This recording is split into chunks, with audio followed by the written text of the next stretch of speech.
Bien, vamos a adentrarnos en el segundo texto sobre peronismo, es el texto de Somoza Rodríguez, pero antes me gustaría hacer una pequeña referencia a un modelo económico que es el estado de bienestar keynesiano. Maynard Keynes es un economista capitalista del siglo XX que va a tener una propuesta de solución a la crisis que acontece a partir del 29 con el crack de la bolsa de Nueva York y la crisis que cierne a Europa a partir de entonces, y que propone un modelo de capitalismo intervencionista, como por parte del Estado, benefactor, por eso el Estado benefactor se llama, que de alguna manera es el que se contrapone en la actualidad al neoliberal o neomonetarista que propone otros sectores del capitalismo. ¿Qué quiere decir esto? El capitalismo no es uno, digamos, el marxismo dirá que sí, que en su esencia el capitalismo es uno, que es el fin de lucro a partir de la explotación del obrero, pero detrás de ello hay diferentes vertientes políticas. Nosotros en la actualidad, supongamos el gobierno de Frente de Todos, tiene una supuesta versión más intervencionista y más de estado de bienestar que el gobierno anterior de Cambiemos, que es más neomonetarista y neoliberal. El neomonetarismo o neoliberalismo lo vamos a ver cuando lleguemos a la dictadura militar del 76, que es cuando se intenta implementar en Argentina, justamente por un economista que busca contrarrestar lo propuesto por Keynes en la década del 30 y que va a ser lo que va a caracterizar al peronismo. Nosotros recordemos, teníamos un modelo económico agroexportador a fines del siglo XIX, a la segunda mitad del siglo XIX, generó un tipo de educación. En la década del 30, con la década infame, surge el modelo económico de la industrialización por sustitución de importaciones, pero manejado desde sectores que no le interesaba esa industrialización como una reactivación y autarquía económica del país, sino básicamente como una defensa de sus intereses y un tratar de pasar la crisis. El peronismo, el gobierno de Perón, va a ser, los gobiernos de Perón van a ser una muestra clara de lo que Maynard Keynes denominó el estado de bienestar. ¿Y qué significa esto? Seguimos en una estructura capitalista, pero el Estado no se aparta de la vida social y económica del país, sino que por el contrario interviene con políticas públicas que permitan reactivar la economía. Por ejemplo, generando fuentes de trabajo, ¿bien? Generando ingresos a las personas con...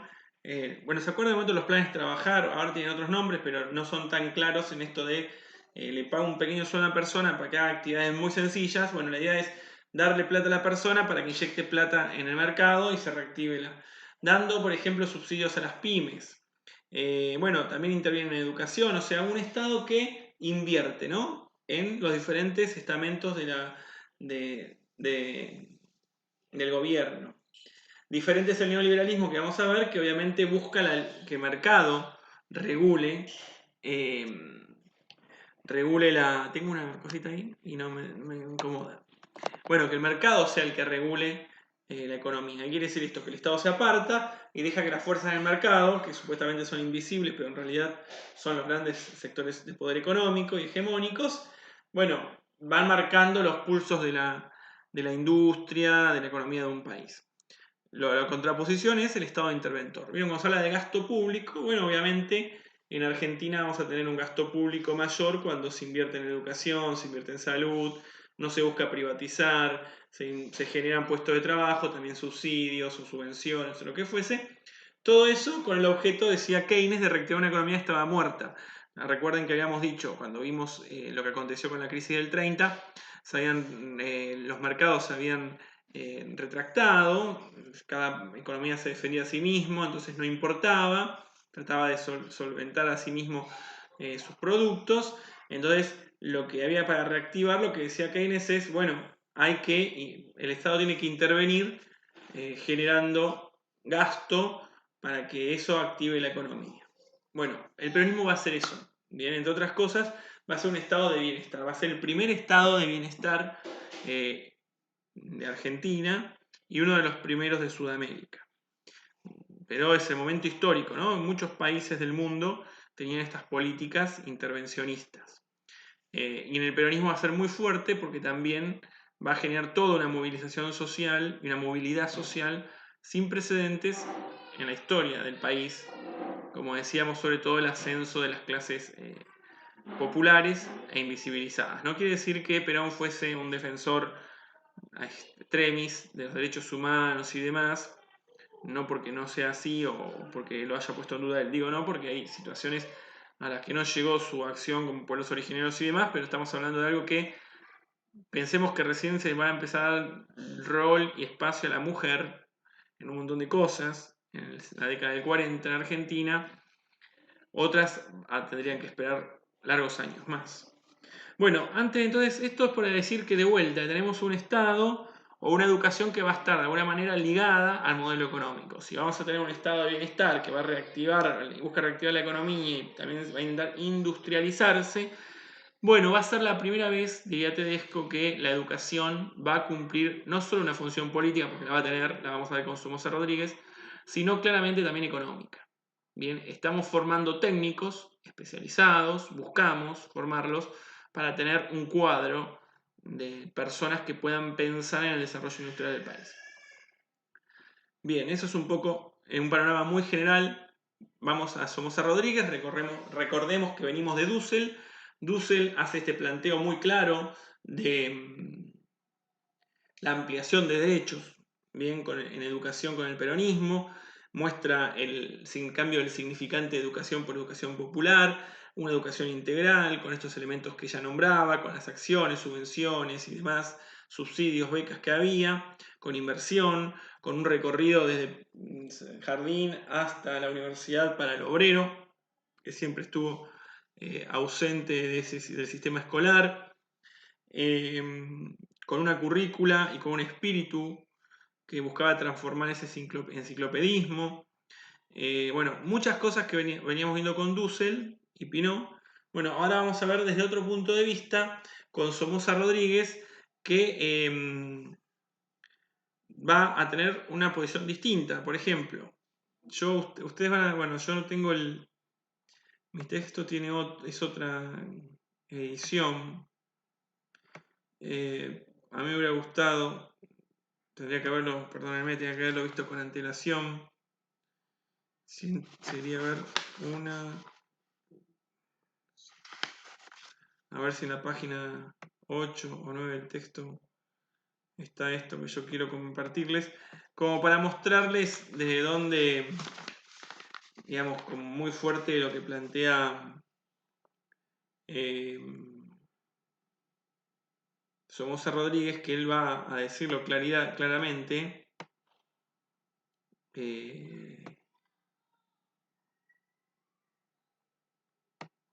Acá, miren, justo. Miren, página 8. Bien, acá. Es obvio que el aumento de la matrícula escolar y la democratización social no son sinónimos. El aumento de la primera puede ser manifestación de la necesidad de intensificar producción de sujetos, acorde a necesidades de un nuevo sistema o nuevo régimen político. Bueno, ahí en esa frase ustedes ya pueden percibir que hay un punto distinto de mirada, muy distinto de la mirada que propone Somoza Rodríguez respecto a la que venimos leyendo de Dussel y Pino.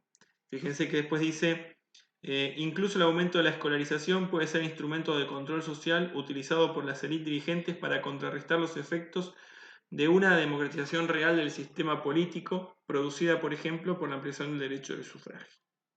¿Bien? Entonces, fíjense esto idea ya de Somoza Rodríguez pone en sospecha o nos genera un interrogante respecto de lo que planteaban Dussel y Pinot. Y pone en sospecha a cuáles sean verdaderamente los intereses del peronismo respecto a la educación. Para Somoza Rodríguez no hubo ampliación de derechos, no hubo democratización real del sistema educativo y de la educación, sino lo contrario. Bien, esto es el planteo de Somoza Rodríguez y de otro lado tenemos el planteo de Dussel y Pinot. Después cada uno, tal vez con estos dos textos no pueda sacar conclusiones totales, como decíamos al principio, el peronismo es un fenómeno complejo, un movimiento social complejo, de comprensión compleja. Fíjense que pueden habitar de todo dentro del peronismo, ¿no? O sea, por eso la idea del movimiento, ¿no? La idea del movimiento es muy abierta, no es la de una estructura cerrada, donde las personas que participan más o menos tienen los mismos intereses y valores, sino que el movimiento lo que favorece son experiencias diversas que confluyen a veces en objetivos comunes. Por ejemplo, la reivindicación de los derechos sociales, cuestiones por el estilo, en algunos sectores pueden ser más volcados hacia la izquierda, más hacia el centro e incluso hacia la derecha. ¿Bien? Lo que pasa es que el movimiento permite eso. Y el peronismo fue un movimiento social. Por más que se convierta en un partido que se llama Partido Justicialista, hay un movimiento muy, muy fuerte que tiene diferentes expresiones. Por eso es un fenómeno complejo. No está bueno hacer como juicios muy superficiales, así de titular, porque no estaríamos siendo justos con la historia y estaríamos hablando del prejuicio generalmente. Por eso yo decía que al comienzo de esta unidad genera mucha discordia a veces en las familias que han, capaz ustedes son más jóvenes, pero en las familias que tienen parientes que han vivido, por ejemplo mis abuelos, épocas que han vivido el peronismo, bueno, la experiencia es muy diversa. En mi casa, por ejemplo, por parte de mi viejo, mi abuela lo amaba a Perón, con él pudo salir adelante, con él pudo casarse, construir una casa, tener sus hijos, laburar, ¿no? Ir al colegio, aunque sea hasta tercer grado, pero porque en el pueblo donde vivía había un colegio, después se tuvo que ir a laburar, ¿no? Pero había muchas cosas que ella había podido llevar a cabo y sentirse digna gracias al peronismo. Y por otro lado, la familia de mi vieja odiaba, en mis viejos no, ni uno ni otro, pero eh, lo odiaban a Perón porque eran españoles, inmigrantes de hace un montón, y los tipos se habían instalado acá y habían podido construir, habían tenido un montón de propiedades, vivían de rentas y Perón le había confiscado un par de propiedades para darse a familias y cosas por el estilo, políticas que son muy, ¿no?, contradictorias porque son muy ideológicas, ¿no? Hoy nosotros estamos discutiendo por la toma de tierras en Guernica o en otros lugares del país, pero por otro lado vemos que empresarios queman a mansalva campos solo para desmontar, ¿no? Solo para que mañana se llenen de soja, supongamos, y como es una propiedad privada, ahora todos perdemos con ese incendio. Ahora, cuando se toma una tierra que no está siendo productiva por un grupo de personas que supuestamente detrás tienen un proyecto de producción, y no, están violando la ley, es una propiedad privada, ¿no? Estamos hablando de dos hechos con tema de tierras. Obviamente hay una ley, ahora, esa ley, ¿quién la escribió?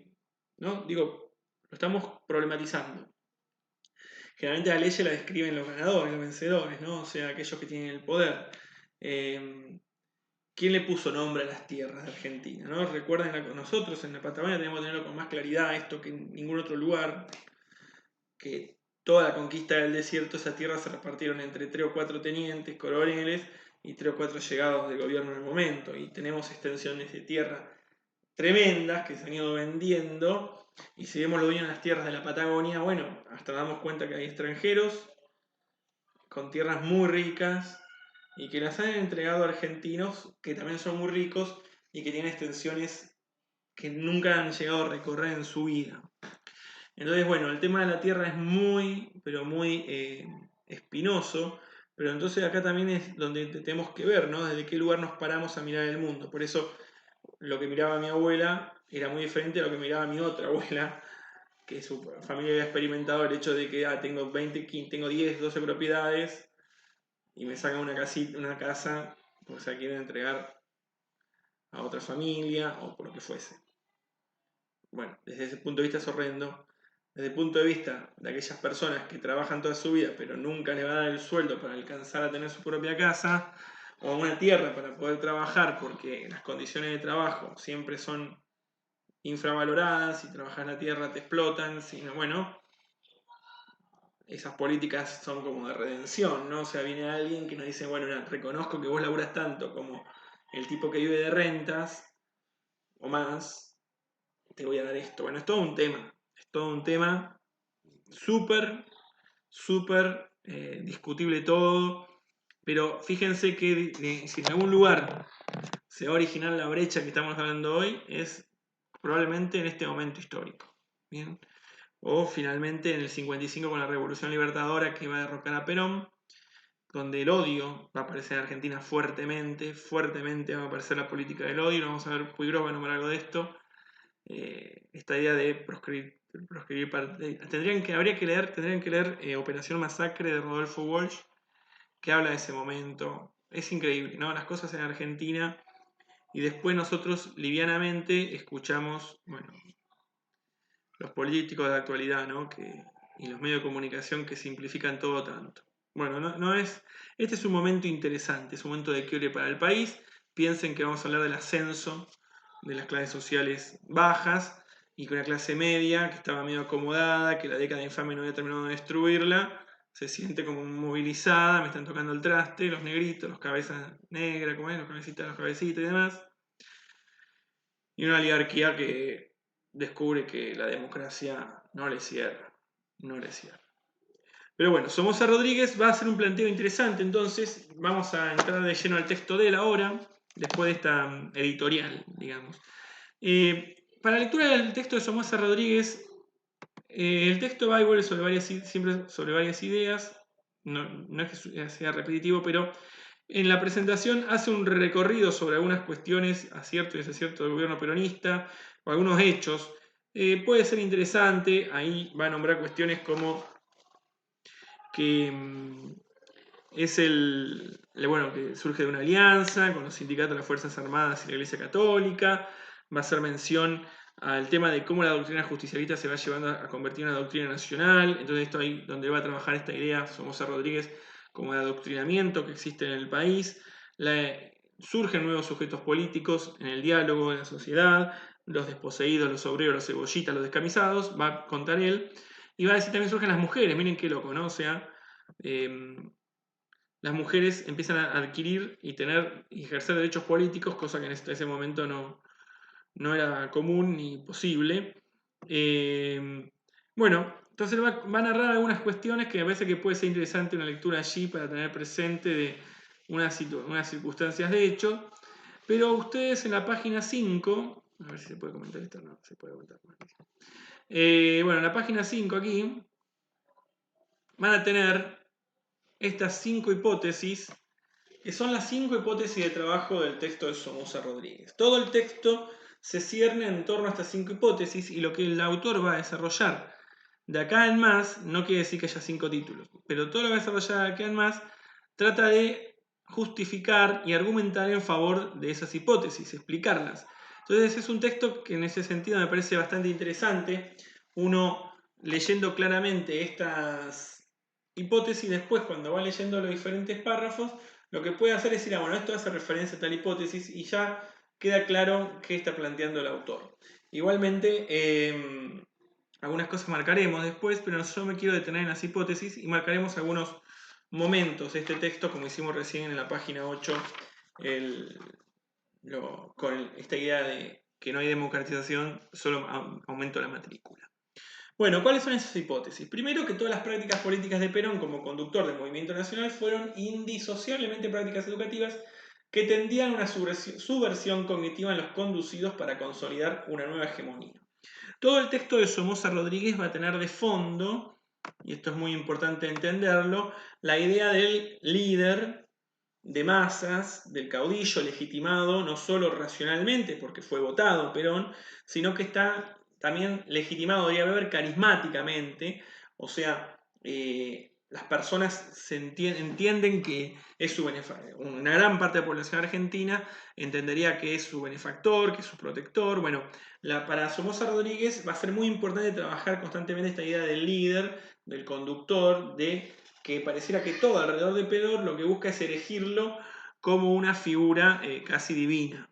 Bien, por eso el primer educador, el primer trabajador en todo, primero es Perón. ¿En esto en qué sentido va? Y ahí me parece que más importante es que ustedes entiendan esto y que no solamente acontece con el peronismo, pero en el peronismo yo creo que puede ser realmente que haya sido muy fuerte lo que se intentó, es el tema de la subversión cognitiva. Hoy nosotros tenemos esto a través de las publicidades, de las fake news, Esto es muy fuerte. Yo diría, por ejemplo, ustedes tendrían que ver Nada es privado, un documental que anda dando vuelta en Netflix, probablemente en YouTube también. Nada es privado muestra cómo desde las fake news y desde los perfiles de Facebook, Instagram y las cosas que vamos nosotros navegando en la web, las empresas van generando un estereotipo nuestro, un perfil nuestro, y que después nos van mandando publicidades y noticias que van alimentando cómo nosotros deberíamos ver el mundo. O sea, imagínense qué loco esto. Me voy a poner yo a filmar así me ven a mí. Porque, me están viendo a mí, no me está viendo el texto. Imagínense qué loco esto, que desde las redes sociales, la información que nosotros vamos volcando, cuando pongo un clic en me gusta en algo o miro más tiempo algo, eso lo absorbe todo, ya sea Instagram, Facebook, Twitter, lo absorben. Esos datos se venden, o la misma empresa lo hace, y generan un perfil, supongamos Leandro González, HIXO. Entonces, ¿qué hacen? Me venden mi perfil, mi ID con HIX2, y entonces cuando necesitan supongamos Trump, quiere que Leandro González lo vote, entonces los tipos dicen, bueno, a ver, acá tenemos un HX2, ¿cómo lo convencemos que voten a Trump? Y me empiezan a mandar publicidades y otras cuestiones que a mí me van a acercar a Trump, ¿bien? Si yo estoy lejano. Si soy cercano van a reafirmar mi... Bueno, esto se trabajó mucho con el Brexit en Gran Bretaña. Es muy interesante ver eso, cómo muchas personas votaban en favor de que Gran Bretaña rompa con la Unión Europea, solo basándose en lo que las redes sociales le mostraban. Entonces, esto de la subversión cognitiva tiene que ver, en ese momento histórico, algo muy similar, o lo mismo, pero sin la tecnología. ¿Cómo hacemos para que la ciudadanía vea el mundo de una manera nueva? A ver, esto puede ser positivo, puede ser negativo, bueno, es otro tema de discusión. ¿Cómo hacemos para que el desclasado, el olvidado, la persona que le han sido negados los derechos sistemáticamente, desde 1810 para acá, supongamos, logramos que entienda que es un sujeto político válido, que es una persona que puede participar de la sociedad, que tiene derecho a voto y tiene derecho a evitar ser pisoteado, o que tiene derechos laborales y que puede exigir un salario y que puede ser digno tanto trabajando, barriendo una calle, como siendo el médico de turno? O sea, ¿cómo logramos que las personas que están en este contexto puedan ver el mundo de otra manera y de esa manera participar de la vida política? Entonces, lo que va a plantear fuertemente Somoza Rodríguez, el intento claro de llevar a cabo una subversión cognitiva en la sociedad por parte del peronismo. Y en ese sentido, las dos, e incluso las tres, pero vamos, las dos siguientes hipótesis están muy vinculadas a esto, porque están vinculadas a la idea de que esta subversión cognitiva se va a intentar hacer a través de una educación que no solo es escolar, sino también no escolarizada. Recuerden acá esto del peronismo con el nuevo perfil de ciudadano, es que se busca y que de alguna manera a través de la subversión cognitiva se quiere lograr. Acuérdense esto de los torneos Evita, acuérdense estas cuestiones de, por ejemplo, darle la posibilidad a las personas que vayan a vacacionar a Mar del Plata. Esto es muy divertido, ¿no? O sea, Punta del Este empieza a crecer cuando Perón le permite de alguna manera a la gente ir a vacacionar a Mar del Plata. A las clases populares le da vacaciones pagas y ahí sale la gente, ¿no? El derecho que tenemos todos ahora, el docente, yo estoy dentro de un mes y medio, voy a estar de vacaciones, 60 días, pagos, bien. Esto gracias al peronismo, bien, o sea, peronismo. En ese momento histórico se generaron estas reivindicaciones sociales. Pero yo lo que digo es, ¿cómo hacemos esa subversión cognitiva? Bueno, con acciones educativas. Ahora, lo educativo no es netamente escolar, esto quiero decir, sino también no escolarizado. Si yo te permito a vos que sepas que es una vacación, que conozcas otros ámbitos del país, que viajes en tren, ¿no? Que puedas descansar en tu casa, que puedas estar más con tu familia, que puedas acceder a un electrodoméstico. Bueno, todas estas cuestiones que no son escolarizadas también educan. Bien, y las acciones escolarizadas, obviamente todo lo vinculado al colegio. Y hablando del perfil o este nuevo ciudadano, acá están las características del nuevo ciudadano, el perfil del nuevo ciudadano que va a generar el peronismo. que de alguna manera, bueno, las va a desarrollar y las va a explicar. A ver si yo lo encuentro primero en mi texto y después lo buscamos. Acción política y educación del ciudadano. A ver, vamos a ver ahí. Acción política y educación del ciudadano es el apartado. Acá. Acá empieza un poquito alguna cuestión de, ahora vamos a decir, el adoctrinamiento del ciudadano, pero en un momento él va a caracterizar esto que hablábamos recién del perfil del nuevo ciudadano. Bueno, acá empieza, ¿no? En la página 10 y en la 11 va a hablar de estos perfiles, incluso va a comparar el ciudadano que venía siendo característico de la nación argentina, fruto del modelo agroexportador, del liberalismo, etcétera, etcétera, y cuáles son las características de este nuevo ciudadano, que están sintetizadas en esta hipótesis 3, movilizado porque va a estar constantemente siendo parte de la vida política, va a salir a la calle, politizado porque va a ser un sujeto político, ¿no? Esto no estamos hablando de ciudadanos que no tienen una posición política, sino que van a militar, van a ser militantes, intenta que sea, ¿no? Intenta que sea. Plebiscitario significa esto, ¿no? De que de alguna manera va a ser el que maneje las riendas de la sociedad. O sea, cuando uno hace un plebiscito, lo que busca es que la sociedad responda por uno, ¿no? Vamos a hacer mega minería, 58% no, 42% sí. Bueno, no vamos a hacer. Bueno, plebiscitario en el sentido ¿no? Que va a haber plebiscitos, pero que la sociedad de una forma va a ir marcando los ritmos de la vida política y social, organizado, disciplinado y alfabetizado. Y también algo que va a decir, que va a ser interesante, que va a decir Somoza Rodríguez, que es colectivo, comunitario, ¿no? Un sujeto que está preocupado por los otros, diferente al liberalismo que es más individualista, más de salvarse a sí mismo. Entonces, este es el nuevo perfil de ciudadano que va a buscar en la subversión cognitiva que surja el peronismo. Ahora, lo que hay que entender en esto es que para Somoza Rodríguez, detrás de todo esto, hay un intento no de realmente generar una nueva Argentina o como objetivo principal, ¿no? Para Somoza Rodríguez, en realidad, en el fondo de todo esto, hay un intento de adoctrinamiento de la ciudadanía para que responda a los objetivos de Perón, el peronismo. O sea, a ver, lo que plantea Somoza Rodríguez es que la masa hay que educarla, dijo Perón. Y una masa educada es mucho más fácil gobernar. ¿Por qué? Bueno, para Perón, porque yo le puedo explicar las cosas, las entiende y dice esto es lo bueno, esto es lo malo. Si yo no, a ver, si yo entiendo que ¿cuál es la diferencia entre, supongamos, Macri o Alberto Fernández, ¿no?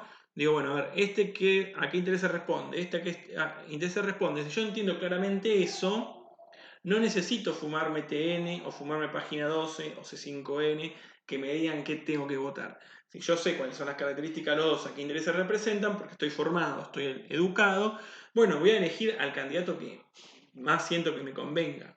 Bueno, para Perón es algo así. Si yo educo a esta gente va a ver claramente quién está, qué forma de gobierno o qué eh, estado les conviene más. Para Somoza Rodríguez, esto es que educar en realidad es adoctrinar, obviamente también es otra de las miradas. Acuérdense de la educación como mecanismo de control.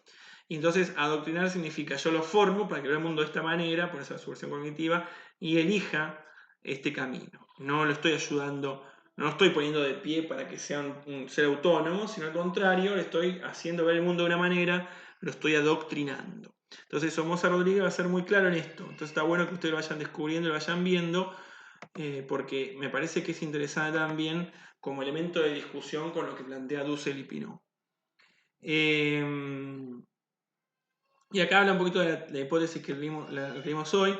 En la expansión de matrícula escolar en todos los niveles intervino la política como la economía. Fue tanto una demanda de la economía, creciente industrialización, como la política. Entonces acá lo que vemos nosotros es esto que hablábamos con Tedesco. La matrícula escolar, o sea, el sistema educativo toma una índole económica, una función económica que antes no tenía, pero sigue manteniendo la función política. Bien, porque obviamente Perón está buscando la subversión cognitiva, no, digamos, toda la oligarquía que nos gobernó en la década del 30, la década infame, que nos llevó a donde nos llevó, que hizo los tratados que hizo, que vendió la patria como la vendió, no puede volver, bueno, hay que educar. Entonces es una función política, desde Perón. Y la económica tiene que ver con esto, ¿no? De la creación de las escuelas técnicas y demás, que está interesante, bueno, ver si esto, que Dussel y Pinot abren un poquito más, hacen un trabajo bastante más profundo sobre ese tema de la enseñanza técnica. Y el último, la expansión de la matrícula escolar en todos los niveles estuvo motivada vamos a saltearnos, más que una democratización por el proceso educativo, la necesidad de intensificar la producción. Entonces, esto es lo que dijimos hoy, más que democratizar, había que producir sujetos. Y por eso toda la educación peronista va a estar bajo una mirada vigilante, va a decir Somoza Rodríguez. O sea, se va a controlar fuertemente que se enseñe aquello que el peronismo tiene como doctrina. Esto nosotros lo podemos ver en muchos de esos manuales que se suelen recorrer, donde Santa Evita, ¿no? O esta idea de poner a Perón y Evita, y al lado de la Sagrada Familia, en los libros de lectura. Bueno, ahí hay un tema, ¿no? Que tiene que ver con esto, con la propaganda política. Bueno, esto es un tema interesante. Entonces también lo que dice Somoza Rodríguez, que esto fue, digamos, esta mirada vigilante de qué se enseña, qué no se enseña, y de adoctrinamiento fue bastante creciente y que se fue imponiendo una cuestión del culto a la personalidad de Perón. Entonces, esto es interesante ir chusmeando, ir leyendo estas hipótesis, cómo la desarrolla el autor, para tener una comprensión más cabal y poder tener elementos para discutir con Dussel y Pinot, que obviamente ven otra cosa, aunque tal vez desde mi punto de vista, yo creo que claramente podrían convivir ideas de los dos textos, ¿no? O sea, reconocer un montón de cuestiones que el peronismo favoreció y otras que tienen que ver con un Estado sí que se volvía con rasgos, entre comillas, totalitarios, a pesar de que digamos, no había una persecución violenta, ¿no? O sea, como va a pasar en Argentina posteriormente, pero sí que había como un cuidado de esa cultura que se quería transmitiendo. Pues pueden convivir los dos textos, pero obviamente vamos a tener una discusión muy importante, porque desde el punto de vista de Dussel y Pinot hay una ampliación de derechos. Si leemos la conclusión, ¿no?, del texto de Dussel y Pinot, hay algo de eso, como en todo el texto. Y ya Somoza Rodríguez nos dice no hubo democratización. Entonces, es verdad que están parados en lugares diferentes, pero no quiere decir que podamos ir entendiendo algunas cuestiones de Dussel y Pinot y Somoza Rodríguez como compartidas, ¿no?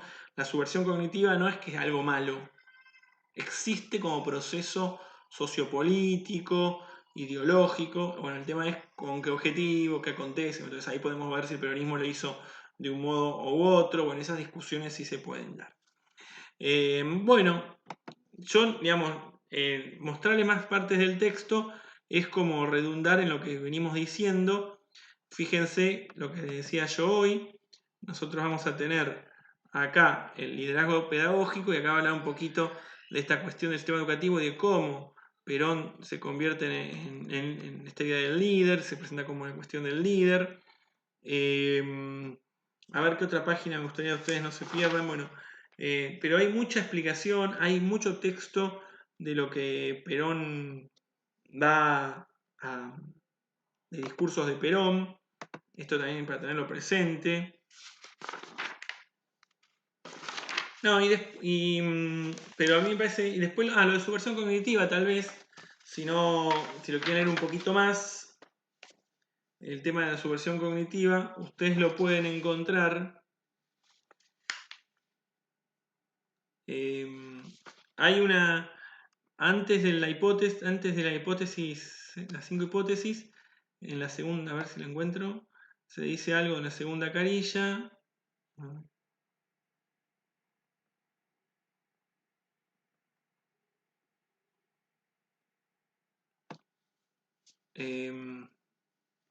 El movimiento peronista empieza el párrafo. A ver si lo encontramos. Ya me lo pasé. Esto tengo que hacerlo antes de las clases. Acá, el movimiento peronista se propuso una cierta subversión cognitiva. En este párrafo de la página 4, ustedes tienen ya un pequeño acercamiento al concepto de subversión cognitiva, pero donde ustedes lo van a encontrar también con bastante claridad es ya en el primer apartado, en un liderazgo pedagógico. En este van a ver está la frase de Gramsci ya, donde él hace, va a ser del concepto de subversión cognitiva, donde va a aparecer con claridad esto que estamos diciendo nosotros, ¿no? La idea de relación pedagógica. Bueno, ahí lo tienen para analizar. Después, ya dijimos dónde se encontraban las características del ciudadano que... perdón, en la página 121. La frase de Gramsci está acá. De Gramsci y de Bourdieu. Lo de Gramsci es el tema del liderazgo y la relación pedagógica. De Bourdieu es la subversión cognitiva, ustedes lo tienen acá. Una subversión cognitiva, una conversión de la visión del mundo. ¿Ven? Acá en Acción Política de Educación del Ciudadano, ahí poseen ya los elementos de la subversión cognitiva y lo que yo les decía de la formación y surgimiento del nuevo ciudadano.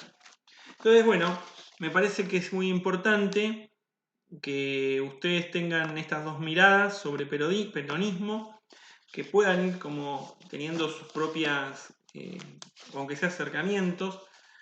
No estamos como muy a tiempo de darles más material. No quería, aunque sea un documental, no sé tampoco si es el momento. Capaz que podemos incorporar algún material para el parcial, alguna cuestión así de reflexiva, con algún documental que nos permita como ampliar esta mirada o ayudarnos a tomar posición. Uno no necesariamente tiene que estar totalmente en contra, totalmente a favor. Me parece que hay escalas de grises en algunos casos. Cuando se toma la decisión, se toma la decisión, pero uno sabe que si uno asume decir, bueno, pero a mí no me cae mal el gobierno peronista, bueno, no quiere decir que acepto todo el peronismo. Lo mismo que si uno está en contra, pues que está totalmente en contra del todo el peronismo.